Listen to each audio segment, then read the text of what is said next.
সকলকে আমার এই চ্যানেলে ওয়েলকাম। আজকের এই ভিডিওটা ছাত্রছাত্রীদের নয়, আজকের এই ভিডিওটা কেবলমাত্র শিক্ষক শিক্ষিকাদের জন্য। সমস্ত শিক্ষক শিক্ষিকারা আপনারা শুনেছেন যে জেনারেল ট্রান্সফারটা আমাদের পশ্চিমবঙ্গ সরকার একটা পোর্টালের মাধ্যমে একত্রিত করেছে, তার একটা ব্যবস্থা করেছে, যেটা উচ্চশ্রী পোর্টালের নামকরণ করা হয়েছে। এই বিষয়ে আজকে আমি আলোচনা করব। আজ আমাদের বাঁকুড়া জেলার শিক্ষা আধিকারিকদের সাথে গুগল মিটের মাধ্যমে একটা কর্মশালা হয়েছিল, সেটা আমি অংশগ্রহণ করেছিলাম। সেই কর্মশালার কিছু বিষয় আপনাদের সাথে আমি শেয়ার করতে চলেছি। এই উচ্চশ্রী পোর্টালটা লঞ্চ হবে অ্যাপ্রক্স একটা ওনারা ডেট বললেন, সেটা হচ্ছে 30/7/2021 সাল। এই ডেটে পোর্টালটি লঞ্চ হবে। এরপর আপনারা এটা অ্যাপ্লাই করতে পারবেন এই পোর্টালের মাধ্যমে। আচ্ছা, প্রথমে আমরা জেনে নেব কারা কারা এলিজিবল, কোন কোন শিক্ষকেরা এই পোর্টালের মাধ্যমে অ্যাপ্লিকেশন করতে পারবেন বা HOI বা হেড অফ দ্য ইনস্টিটিউটকে অ্যাপ্লিকেশন করতে পারবেন জেনারেল ট্রান্সফারের জন্য। প্রথম যে ক্রাইটেরিয়াটি হলো সেটা হচ্ছে টিচারকে ওই স্কুলে, যে স্কুলে কর্মরত আছেন সেই স্কুলে কমপক্ষে 5 বছর সার্ভিস করতে হবে বা সেম পোস্টে 5 বছর জব করতে হবে। দ্বিতীয় যে বিষয়টি আছে, কোনো শিক্ষক যদি অন্য স্কুল থেকে ট্রান্সফার নিয়ে আসেন, সেটা জেনারেল হতে পারে, মিউচুয়াল হতে পারে, তিনিও কিন্তু এলিজিবল। কেননা তিনি যদি ওই স্কুলে 5 বছর তার জব হয়ে যায়, তিনি কিন্তু অ্যাপ্লিকেশন করতে পারবেন। এরপরের বিষয় আছে, যেটা হচ্ছে যে 3 নাম্বার যে বিষয়টা, সেটা হলো HMরা কি এলিজিবল। HMরা AHM এবং TIC সকলেই কিন্তু এলিজিবল।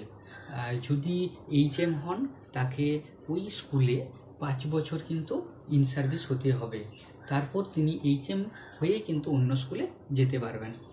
দ্বিতীয় বিষয় আছে, যদি তিনি TIC হন তাহলে কি হবে। TICর ক্ষেত্রে নিয়মটা একটু আলাদা। TIC বা AHM অ্যাসিস্ট্যান্ট হেডমাস্টার যিনি, তাকে প্রথমেই তার যে পোস্ট আছে সেটা থেকে এটিতে কনভার্ট হতে হবে, মানে রেজিগনেশন দিতে হবে। TIC থেকে অ্যাসিস্ট্যান্ট টিচার হতে হবে বা HM থেকে অ্যাসিস্ট্যান্ট টিচার হতে হবে, তারপর তিনি এই পোর্টালের মাধ্যমে অ্যাপ্লিকেশন করতে পারেন। তবে কিন্তু তাকে কিন্তু ওই স্কুলে 5 বছর কিন্তু সার্ভিসটা করতে হবে। পরের ক্রাইটেরিয়াটি হলো কেবলমাত্র গভর্নমেন্ট স্পন্সর স্কুল বা গভর্নমেন্ট এডেড স্কুলে যে সমস্ত শিক্ষক শিক্ষিকারা কর্মরত, তারাই কিন্তু এই পোর্টালের মাধ্যমে অ্যাপ্লাই করতে পারবেন। কিন্তু যে সমস্ত শিক্ষক শিক্ষিকারা মিশন স্কুলে কর্মরত, তারা কিন্তু অ্যাপ্লাই করতে পারবেন না। চলুন এরপর আমরা জেনে নিই যে টিচাররা কীভাবে আপনারা লগ ইন করবেন। প্রথমেই আমি বলে দিই, আপনাদের যে স্যালারি পোর্টাল আছে, OSMS যে পোর্টালটা, যেটাতে আমাদের স্যালারি হয়, সেখানে গিয়ে দেখতে পাবেন একটা নতুন একটা অপশান পাবেন টিচার ট্রান্সফার বলে। সেটাই আপনি ক্লিক করবেন। ওটা ক্লিক করার পরে আপনার যে ইউনিক আইডি টিচার কোডটা আছে সেটা দেবেন। তাহলে আপনার মেল বা আপনার ফোনে একটা OTP আসবে। ওই OTPটা দিলে আপনি ওই পোর্টালের মধ্যে প্রবেশ করতে পারবেন। এখানে বিভিন্ন যা যা অপশান আছে সেগুলোর উপর ফিল আপ করে অ্যাপ্লাইটা করতে পারবেন।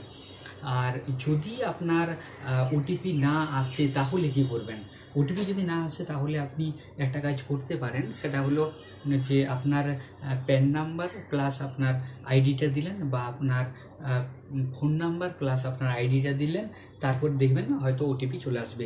যদি তাও না হয় তাহলে জানবেন আপনার প্রোফাইলটা, স্যালারির পোর্টালের মধ্যে যে প্রোফাইলটা আছে তাতে ইমেল আইডি বা ফোন নাম্বারটা ভুল আছে বা আপডেট নেই। সেক্ষেত্রে আপনারা একটা কাজ করতে পারেন, সেটা হচ্ছে HOI-কে, হেড অফ দ্য ইনস্টিটিউটকে একটা অ্যাপ্লিকেশন করবেন যে আমার স্যালারি পোর্টালে আমার প্রোফাইলটা, ইমেল আইডি এবং ফোন নাম্বারটা যেন আপডেট করা হয়। এবং তার জন্য সাপোর্টিং যে ডকুমেন্টস দেবেন, সেই ডকুমেন্টস হলো প্যান নাম্বারের একটা, যে প্যান কার্ডের একটা জেরক্স কপি আপনারা দিয়ে দেবেন। এছাড়া অ্যাপ্লিকেশনের মধ্যে আপনার ইমেল আইডিটা এবং ফোন নাম্বারটা অতি অবশ্যই দেবেন। এই প্রসঙ্গে আরেকটা বলে নিই যে এই পোর্টালে প্রবেশ করার পরে আপনি কিন্তু 3টি অপশান পাবেন, 3টি স্কুল চয়েস করার জন্য। ওই 3টি স্কুল আপনার ডিস্ট্রিক্টের মধ্যে হতে পারে, ডিস্ট্রিক্টের বাইরে হতে পারে, আপনি সেটা কিন্তু চয়েস করতে পারেন। আর একটা বিষয় যে আপনারা কিন্তু এই পোর্টালটি যে কোনো সময় যে কোনো দিন আপনারা কিন্তু দেখতে পারবেন, মানে লগ ইন করতে পারেন। এইভাবে আপনাদের অ্যাপ্লাইটা করতে হবে। ট্রান্সফার সংক্রান্ত আর কয়েকটি খুঁটিনাটি বিষয় একটু আপনাদের সাথে আলোচনা করে নিই। আরেকটা বিষয় হলো, যদি কোনো শিক্ষক অ্যাপ্লিকেশন করতে চান, ধরা যাক একটা স্কুলে 3 জন টিচার অ্যাপ্লাই করেছেন, সেক্ষেত্রে কিন্তু সিনিয়র জুনিয়র যে ব্যাপারটা সেটা কিন্তু এক্সপিরিয়েন্সের উপর হবে না। ওনারা যেটা বললেন সেটা হচ্ছে এজের যে সিনিয়র তিনি কিন্তু অগ্রাধিকার আগে পাবেন। এরপর কোনো এক বিদ্যালয়ে যদি একজন সাবজেক্ট টিচার থাকেন, তিনি কি অ্যাপ্লাই করতে পারবেন? হ্যাঁ, তিনি পারবেন, তবে এক্ষেত্রে একটা নিয়ম আছে। যদি তার কন্ডিশন খুব সিরিয়াস হয় তবেই কিন্তু তিনি অ্যাপ্লাই করতে পারবেন, নচেত কিন্তু পারবেন না, এবং তার জন্য তার সার্টিফিকেট শো করতে হবে।